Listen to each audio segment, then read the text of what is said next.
Green Project is the new release from indie developer Zerone Games. Styled as a survival simulator, with many parallels to the likes of Harvest Moon and the more recent Stardew Valley, how does this one fare?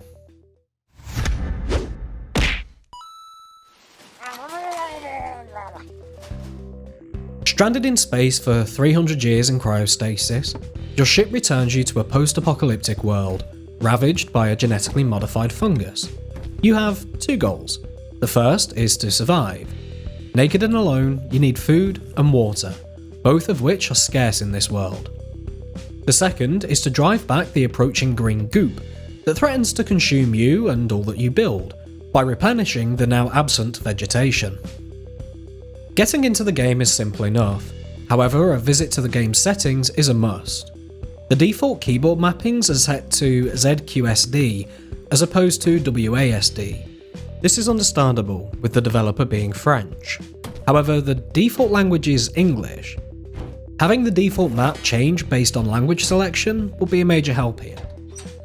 Once in the game, the controls are simple enough, but they can be clunky at times, with it easy to confuse whether you need to use left or right click. With no tutorial in place, it can take a few minutes to make sense of how to perform certain tasks. As an example, it's reasonably assumed that placing water on your action bar, then using that item, would cause you to drink it. This is not the case, however, as you must drink from within your inventory. Placing your water bottle on the action bar serves only to allow you to fill it from a source. The same applies to food items. Crafting is another area of the game which can be frustrating, which is a shame as the crafting mechanics are actually quite well thought out, with a wide range of recipes with varying uses available.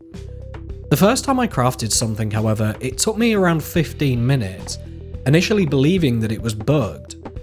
You must place the exact items necessary in order to craft something, including any tools, into the crafting table in order to be able to click craft. Having 2 logs instead of 1, for example, will result in no option to craft. That you need to add tools to the bench seems out of place, especially as the game recognises that you have that tool equipped. Crafting also locks you into a time skip, which can result in death through dehydration or starvation if you're not careful. Segueing into the survival side then, it's par for the course in a post-apocalyptic environment, with food, water and radiation, or in this case sporification, levels going up or down over time, requiring the consumption of items to stave off their deadly results. These can feel intrusive at times, with the levels running out several times throughout a single day cycle. In the real world, survival follows a rule of 3. 3 minutes without air, 3 days without water, and 3 weeks without food. Here, it feels like 6 hours for everything. It does however redeem itself for the implementation of cooking food or boiling water to remove otherwise harmful effects, forcing you to gather in advance and prepare to ensure effective survival. Even if you overcome these gripes, it's only good for a few playthroughs. After my first death, thanks to running across the green goop with naught but a yippee-ki-yay and a prayer, it took some self-discipline to jump back in to continue work on this review. I made a lot more progress a second time round, and was admittedly a little less hesitant to give it one more go, but the reluctance was still present. There is something there, but it feels like I'm being offered a microwave burger when next door has prime sirloin steak. So how does it look? The 16-bit graphic style is really difficult to do right, especially when dealing with a desolate landscape which will naturally be filled with desaturated colours. There's little to be said here, although the game does lean towards the getting it right side of things in many ways, falling short in terms of variance for things such as ground textures, but doing well for object models, flora and sprites. Sound-wise, again there's little to say. Sound effects when interacting with various items are appropriate, but ambience is overall lacking, with a little beyond the odd lightning strike during storms to set the stage.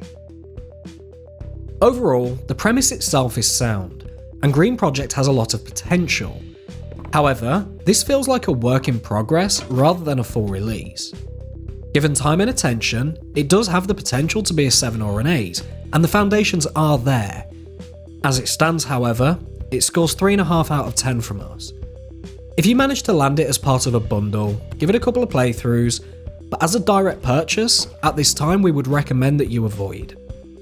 Leave your thoughts below and let us know, are there any upcoming titles that you want us to take a look at?